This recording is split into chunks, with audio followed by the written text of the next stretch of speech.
Magandang oras mga card lover, mga kababayan. Nako, si Digong, imbis na magtalumpati ng magandang content ang kanyang ginawa, ay ipinagmayabang niya ang kanyang ari sa libu-libong dumalo sa okasyon na ito na narito sa video. Ito ay courtesy video ng buhay pa si Percy Lapid at atin balikan ito kasi kunti lang ang nakakaalam nito kung gaano ba talaga ka-liberated itong si Digong, kung saan sabi ko na nga ba ay imbis na magtalumpati ka na para sa kagandahan ng Pilipinas o ng mamamayang Pilipino, ang pinagmayayabang mo, ang kinikwento mo ay ang iyong ari na napakalaki daw at biyaya ng Diyos. Narito si Percy Lapid, atin na pakinggan. Tinatalaka yung kanyang batuta, pinagmamalaki niya, gusto niya pati yung kanyang putotoy hangaan ng publiko. Pakinggan ninyo. Lapid fire! Yung kanyang batuta, pinagmamalaki niya, gusto niya pati yung kanyang putotoy hangaan ng publiko. Pakinggan ninyo. Is measured by his character. Hindi ang pagwapo na paano ka tapos wala ka namang ayaw ko namang sabihin tisoy kaya nandyan si boss ko no pagwapo ka dyan tapos paglabas ng maliit pala. Hindi man ako, kaya ang una kong sabi dito sa mga sabi ko yan puta, liit naman. Ako bigyan ng Diyos ng ganong kaliit, putulin ang harap ng altar. Ito na naman, ginamit niya naman ang pangalan ng Diyos sa walang kabuluhan. Ito'y pangatlong utos ng Diyos na huwag gamitin, huwag ipagsalita ang pangalan ng Diyos sa walang mga kabuluhan.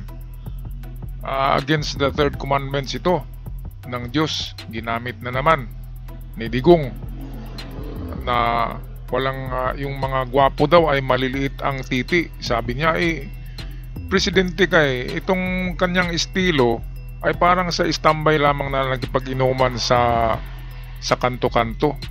Kasi libo-libo ang dumalo sa ano na yan sa okasyon na yan. Kung makita nyo mamaya, ang dami-dami. At siyempre yung mga karamihan talaga sa Pilipino ay naaaliw sa mga ganyan na mga joke, na mga green joke.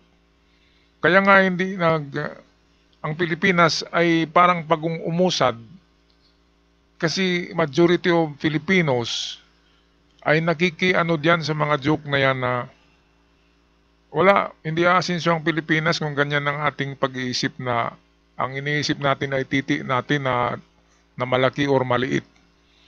Hindi ganun. Ang pag-isipan natin ay what you can do for your country. Parang sa Amerika, do not think of what you can do with yourself, but what you can do with your country. Ganyan ang motto sa Amerika.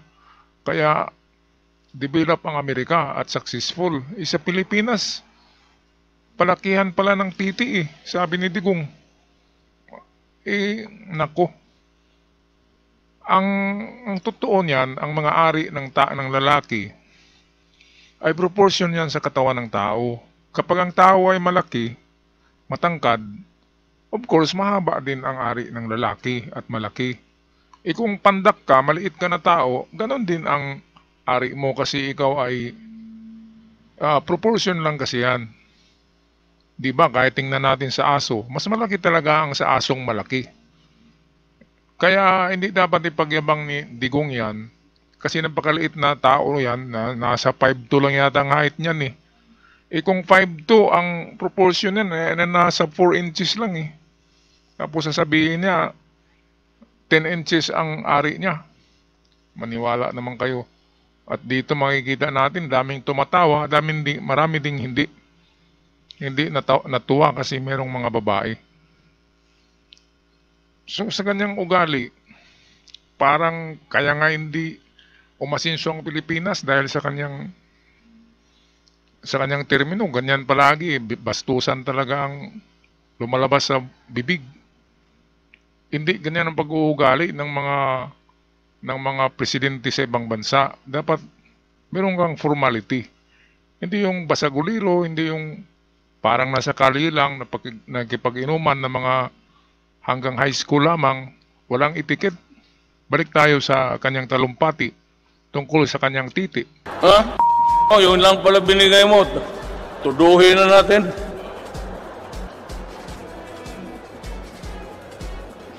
Kaya kung sa dormitoryo nakatira yan, kagaya namin, sa YMCA, wala, ubad at yan. Yung maglakad-lakad dyan sa koridor, ubad yan. Wala nang, sinong taga YMCA dito? Wala yan tapis-tapis. So, dyan mo makita pagka umaga. Ako hindi ako nagyayabang. Hirap na kasi magyabang kasi, noong punta ko ng dormitoryo, ang tuwalya ko hindi ko ginaganon. Pinapatong ko tapos lakad ako sa kanila doon. Believe sila, Duterte tigasa, oy.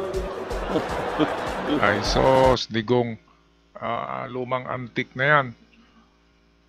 Ang tuwalya ilalagay mo, ano ba yan? Nakabayagra ka ba? Palagi bang matigas yan? Hindi naman lahat ng oras titigas yan eh. Kaya hindi lahat ng oras maisabit mo dyan ang tuwalya. Iyak ko nga kung payabangan lang eh. Parang baseball bat eh. Yang sayo siguro parang sili lang yan. Ang liit-liit lang yan. Kasi maliit na tao. Ang malaking tao katulad ng mga negro, ng mga NBA player, yan talagang may malaking ari. Yan sila. Kaya kung matangkad ka, malaking tao, malaki din ang ano mo, ari, kasi proportion yan. Kapag maliit ka, unano din ang ari mo. Yan ang katotohanan. Pero ang bottom line dito, itong dami-daming mga utak ari din eh.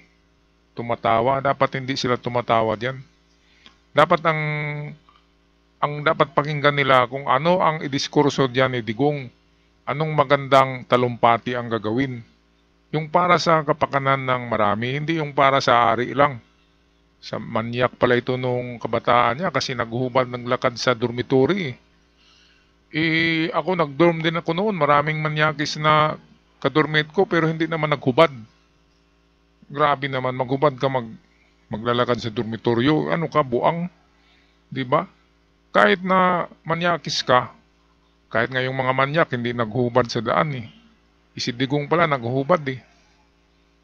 Kaya kung ganyan na personalidad, nako, iboto nyo pa ba yan? Klarong-klaro, diba? Klarong-klaro na ginawa niyang ano ang Pilipinas. Parang sari-sari store lang na bibili ka ng inumin and then makipagkwentuhan ng ganyan na mga kabastusan ng mga kwento. Ito hindi niya iniisip, maraming babae. Yung mga babae, yung natutuwa dyan, yung matatanda, pero yung mga bata pa, hindi nagustuhan yung ganyang mga talumpati. Isang oras eh, ang pinag-usapan ay ang titi niya eh. Grabe. Kaya nga doon sa KOGC, meron siyang sariling bahay doon. At sabi nga, kapag nandun si Digong sa KOGC, ay binibigay ni Kibuloy ang iba niyang mga pastorals. Yung hindi niya na type, yung tapos na. Maliban kay Stephanie. Pero yung iba talaga daw ay binigay. Yun, makikita naman natin sa mga nag-vlog, di ba? Meron nga nag-vlog doon na bayuhin daw, sarap bayuhin. Ayun. Kaya, ganyan siguro talaga sila. Matatandang, ano man tawag dyan? Matatandang malibog, di ba? Yang tatanda na eh. Kapag ganyan ka ng edad, sasapit ka na sa 80, 74, 84. Ang sinasabi nila Digong ay 74 pa sila eh. Ang totoo niyan, 85 na yan si Digong. At yung si Kibuloy ay nasa 80 na yun. Matatanda ng mga yan. At ang dapat sa kanilang edad ay magiging lay minister ng mga simbahan. Lay minister yung nag-serve ka sa God ng totoo. Hindi yung katulad kay Kibuloy na nag-serve sa God para sa pera. At hindi naman Diyos yung siniserve ni Kibuloy, di ba? Iba yung Diyos niya eh. Baka yun si Satanas. Kaya magtaka tayo sa matatandang ito, itong dalawa. birds with the same feather flock together. Eh bakit ganun kamanyakis ang tatanda na eh? Ako nga, mag 50 pa lang ako eh, wala na akong hilig sa mga ganyan eh. Noong kabataan, mahilig tayo, pero pagtanda, ay hindi mo na pwedeng i-maintain yung ganun na mga libido. Kasi marami ka nang gawain. Marami nang tinitingnan mo para sa future sa pagtanda. Di ba? Itong mga ito, akala nila teenager pa sila eh. Kung magkwento eh, tigas daw ng malaki daw eh. Balik tayo sa kanyang mga green joke. Green joke ito kung tawagin. Oh, may buhay pa ba na taga-YMCA sa Pilipinas? Maraming nakikinig ngayon. Di ba? Pabiliban tayo. Punta ng dormityo, nakahubad po, nakakatuwalya. Ako, pabilib talaga kayo? Sige, punta ko nun sa work. Kasi noon, bata pa, nakaharap talaga sa nakaharap sa langit halos eh. Gano'n talaga. Yung dito, pataas man. Gano'n.